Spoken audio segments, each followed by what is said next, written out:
Tonight, we begin with a development that has sent shockwaves through the Kremlin and left Russian military commanders scrambling to understand what just happened. Because just hours ago, the Pentagon confirmed what intelligence analysts had anticipated, what military strategists had prepared for. And what Vladimir Putin had desperately hoped would never come to pass. The United States has secretly delivered an advanced weapon system to Ukraine. A weapon system that Russia feared more than almost any other. And that weapon has already been used in a devastating precision strike that destroyed critical Russian military infrastructure deep behind what Moscow believed were safe lines. This is not speculation. This is not rumor. This is confirmed by Pentagon officials who are now openly acknowledging that the strike took place and that it was carried out using American-provided weapons that were previously considered off the table. Weapons that cross what Putin himself described as a red line. And tonight we are going to break down exactly what happened, why it matters, and why sources close to the Kremlin are describing Putin's reaction as nothing short of panic. For months now, there had been signals coming out of Washington, not official White House briefings, not Pentagon press conferences, not formal announcements, just quiet signals through back channels and intelligence networks that the United States was preparing something unprecedented. Something that would fundamentally alter the balance of this war, and those signals intensified dramatically over the past several weeks as Russian forces ramped up their attacks on Ukrainian civilian infrastructure with a brutality that shocked even veteran military observers. Intelligence analysts who have been monitoring Russian military communications for years know the warning signs. They know what to look for when Moscow is preparing a major escalation, the sudden repositioning of air defense systems, the unusual movement of high-value command assets away from me, front lines, encrypted burst transmissions between the Kremlin and field commanders, and most tellingly, a sudden pause in routine offensive operations as forces are repositioned for something bigger. All of those indicators appeared in the days leading up to Russia's latest assault. But then something unusual happened. All of that activity went completely silent. What Pentagon sources are calling operational darkness. The kind of communication blackout that Russia only employs when they are about to execute a major strategic shift that they don't want anyone to see coming. Ukraine's intelligence services, now deeply integrated with Western signals intelligence capabilities, flagged the anomaly within 48 hours and warned their partners that something significant was imminent. And they were right, because within 72 hours, Russian forces launched the largest coordinated assault on Ukrainian energy infrastructure that we have seen in months, a devastating barrage of missiles and drones that killed dozens of innocent civilians, destroyed power stations and substations across multiple regions, and knocked out electricity to over 2 million. Ukrainian men, women, and children as winter temperatures plunged below freezing. It was a deliberate attack on civilian life support systems designed not to achieve military objectives, but to break the will of the Ukrainian people through suffering. And it was exactly the kind of escalation that Washington had been warning about, exactly the kind of attack that would trigger a response that Russia was not prepared for. Within hours of that Russian assault, as emergency crews were still pulling bodies from the rubble, and engineers were desperately trying to restore power to freezing hospitals and homes, the Pentagon made a decision that will be remembered as one of the most significant moments in this entire conflict. They authorized the immediate deployment of advanced long-range precision strike capabilities to Ukrainian forces, weapons that Ukraine had been requesting for over 18 months. Weapons that can reach deep into Russian-occupied territory and strike targets that Moscow believed were completely safe, weapons that Putin himself had explicitly and repeatedly warned would constitute a red line that would trigger severe consequences. And tonight, that red line has been crossed with devastating and unmistakable effect.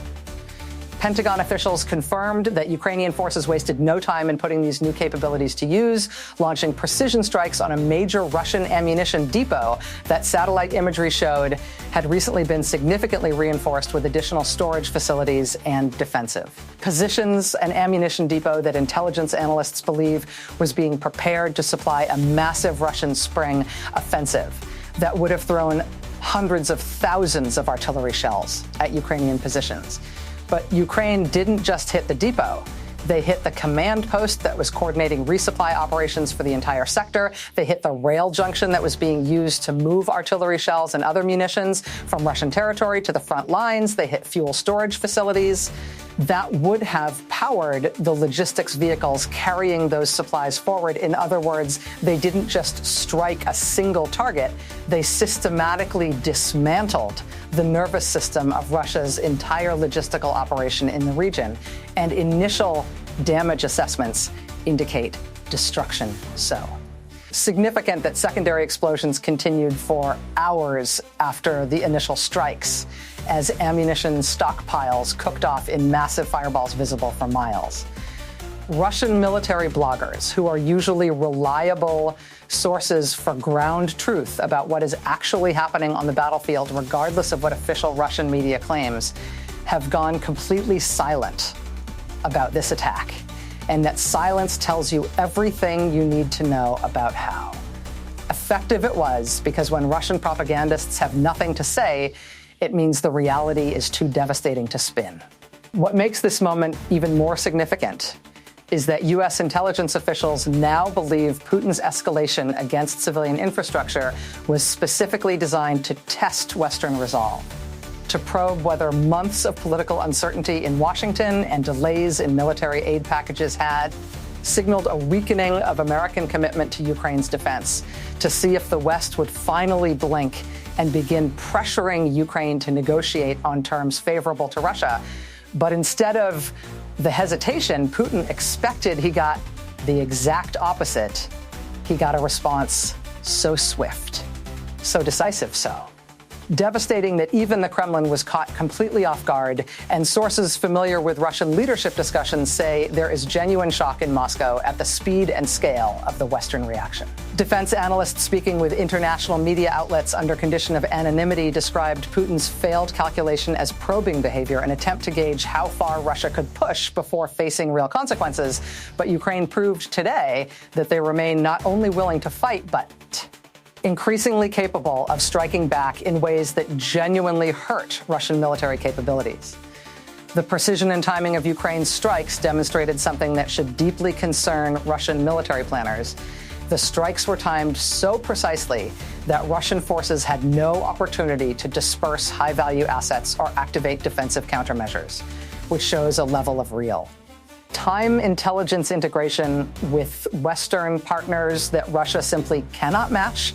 It shows that Ukraine is not fighting alone. It shows that the information flowing from American satellites and reconnaissance assets to Ukrainian targeting systems has reached a level of seamless coordination. That gives Ukraine an enormous advantage. And the strikes didn't happen in isolation. Simultaneously with the ammunition depot attack, Ukrainian ground forces carried out offensive operations along the eastern front that forced Russian commanders to divert attention and resources. Ukrainian air defense units engaged and destroyed Russian reconnaissance drones that had been increasingly active in the days leading up to Moscow's infrastructure assault.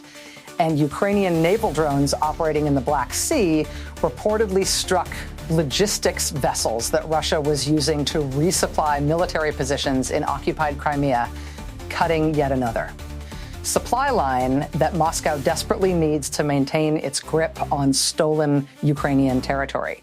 This wasn't just a retaliatory strike. This wasn't just a symbolic gesture designed to boost morale. This was coordinated multi-domain warfare executed with a level of operational synchronization that demonstrates exactly how far Ukrainian military capabilities have evolved since the early days of this conflict. And it shows that Russia's hopes of grinding Ukraine down through attrition have failed completely. Remember what Putin and his advisors believed would happen? They thought the West would lose interest as the war dragged on. They thought that political divisions in Washington and European capitals would paralyze decision-making. They thought that Ukraine's military would be degraded by constant combat to the point where they could no longer mount effective operations. They thought that one more brutal winter of attacks on energy infrastructure would finally break Ukrainian morale and force Kiev to accept Russian terms. But tonight, the exact opposite is happening on every single front. Ukrainian morale remains remarkably high despite the suffering. Western support has actually intensified rather than diminishing. American weapons are reaching the battlefield faster and in greater quantities than at any point since the war began, and Putin is running out of escalation options that don't risk catastrophic consequences for Russia itself. What makes this moment particularly dangerous is that Putin's decision to escalate came at a time when he is already under extraordinary internal pressure from competing factions within his own government. Military hardliners are demanding more aggressive action and criticizing the pace of. Operations economic advisors are warning that Russia cannot sustain the current level of military spending without serious damage to the economy. Regional governors are pleading for stability and predictability as their populations grow weary of the war's costs, and the Russian public increasingly wants the conflict to end, though not in a way that looks like defeat. Putin is trying to balance all of these competing demands while simultaneously managing a military campaign that has cost Russia well over 300,000 casualties by most credible estimates. And when leaders find themselves in that kind of pressure cooker making sudden aggressive moves, they are not acting from a position of strength, no matter how they try to portray it. They are acting from pressure, from desperation, from vulnerability, from a recognition that time may not be on their side and that something dramatic must be done to change the trajectory. So Putin escalated, hoping that a massive attack on civilian infrastructure would create leverage for negotiations, hoping that the West would pressure Ukraine to come to the table, hoping that the pain inflicted on ordinary Ukrainians would translate into political pressure on Zelensky's government. But tonight, that hope was shattered completely because Ukraine's response demonstrated with unmistakable clarity that every Russian escalation will be met with a Ukrainian counter-escalation, that every attack on Ukrainian civilians will be answered with strikes on Russian military capability, and that Washington is fully prepared to provide whatever weapons are necessary to make those strikes devastatingly effective.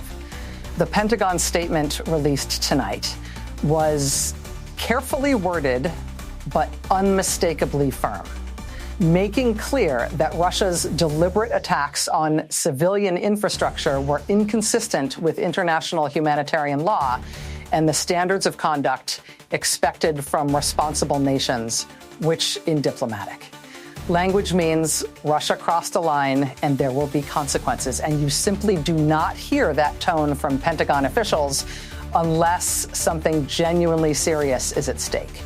President Zelensky addressed the Ukrainian people tonight in a speech that was both somber in acknowledging the suffering caused by Russian attacks and defiant in promising that Ukraine will not be broken, saying that Ukraine's partners have provided the tools needed to defend the nation.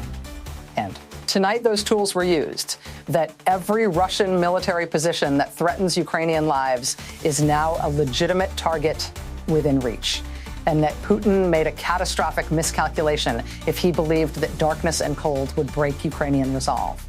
Intelligence analysts are now considering several scenarios for what comes next. One possibility is that Putin is preparing for a major spring offensive designed to achieve territorial gains that can be presented as victory before any diplomatic negotiations begin. Another possibility is that Russia will attempt to create enough military and civilian pressure to force Ukraine to the negotiating table on terms that allow Putin to claim some form of success.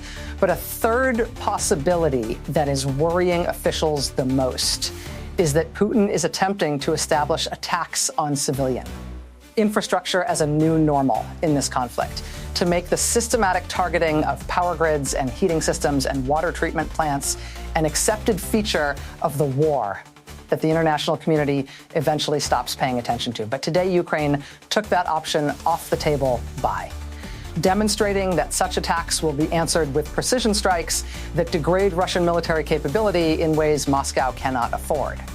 Tonight, the Kremlin has gone unusually quiet. Too quiet, according to analysts who monitor Russian government communications. And when Putin goes silent, it means he is calculating.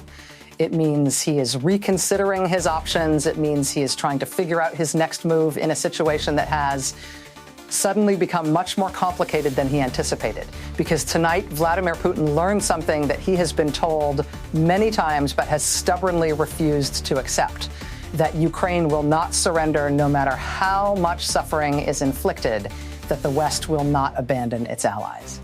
No matter how long this conflict continues, and that Russian military power has real limits that cannot be overcome through brutality alone. What happens in the coming days will shape the next phase of this war. If Putin chooses to de-escalate, this moment will be remembered as a successful demonstration of Western deterrence and Ukrainian capability. But if he chooses to escalate further, then Ukraine and its allies have already demonstrated beyond any doubt that they are prepared to respond with equal or greater force. The era of unanswered attacks is definitively over, and the weapons now in Ukrainian hands can reach targets that Russia desperately needs to protect. This story is far from over, but tonight, one truth has become absolutely undeniable. Ukraine can now strike deeper than ever before. Russia's logistics networks are more vulnerable than at any point in this war.